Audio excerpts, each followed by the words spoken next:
Where does the history of the Scottish Rite begin? Scotland, right? Wrong. The origins of Scottish Rite Freemasonry go back almost 300 years to London, England, when in the summer of 1717, 4 of the city's lodges banded together to form the Grand Lodge of England. One of the most gung-ho of the brothers just happened to be, you guessed it, a Scotsman. His name was Andrew Michael Ramsay. Ramsay left home for the bright lights of Paris and, tout de suite, got himself elected Grand Chancellor of one of the city's lodges. He was so devoted to the fraternité and so eloquent in his praise that he motivated his French brothers to create more than 1,000 degrees. Some of those degrees, perhaps in tribute to Ramsay, were called Écossais, or Scottish degrees. In the mid-1700s, Stephen Moran, a wine merchant from Bordeaux, spread word of the Scottish degrees all the way across the Atlantic to the West Indies. And in 1767, Moran authorized Henry Andrew Franklin to carry the degrees north to the colonies.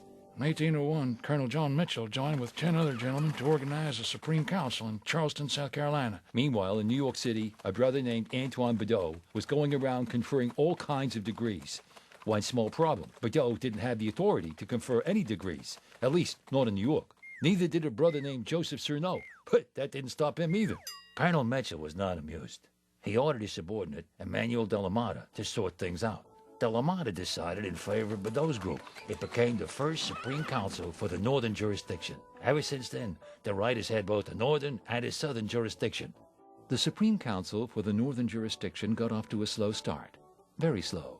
For 40 years, nothing much happened. During those lost years, a devoted brother, John James Joseph Gogas, almost single-handedly kept the brotherhood alive. Then in 1860, as the Rite was just getting back on its feet, rivalry and jealousy threatened to knock the whole enterprise off its expanding backside. Sovereign Grand Commander Edward Asa Raymond wanted to keep the brotherhood the way it had been for the last 40 years, small and sleepy. But one of his deputies, Killian Henry Van Rensselaer, had other ideas, and he wasn't one to hang around biding his time. Like a Masonic Johnny Appleseed, Rensselaer crisscrossed the northern jurisdiction, planting new lodges wherever he went. His activism made Rensselaer very popular with the new brothers, but not with the Grand Commander. When Rensselaer's supporters moved to elect their man to a powerful committee, Commander Raymond quickly gavelled the proceedings to a close. But in the end, he wasn't fast enough. The opposing faction booted him out of office and replaced him with, you guessed it, his nemesis, Van Rensselaer. The squabbling continued for another 7 years, but eventually the warring factions made peace and reunited. For the next 60 years, with nary a ripple, the Council of the Northern Jurisdiction conducted business from its headquarters in New York City. But in the early 1920s, the council members decided it was time to make a move to the cradle of liberty, the Athens of America, the hub of the universe. In short, to Boston. For the next 45 years, the Boston headquarters were located in the city's downtown. Then in 1968, the council decided to move again, this time just across the Charles River and westward to Lexington, Massachusetts, where almost 200 years before, the venerable Minutemen had stood their ground against the British Redcoats.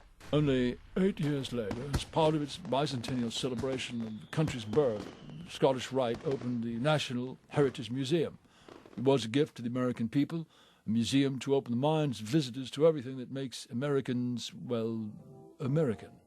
And finally, in 2007, something happened that many doubters had doubted would ever happen.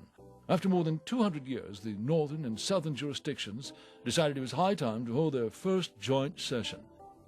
And so they did. In Washington, D.C., for 3 days, in the heat of late August, brothers from north and south hobnobbed, hung out, and viewed each other's rituals. And you know what? No one could figure out why they hadn't done it sooner. Yours fraternally,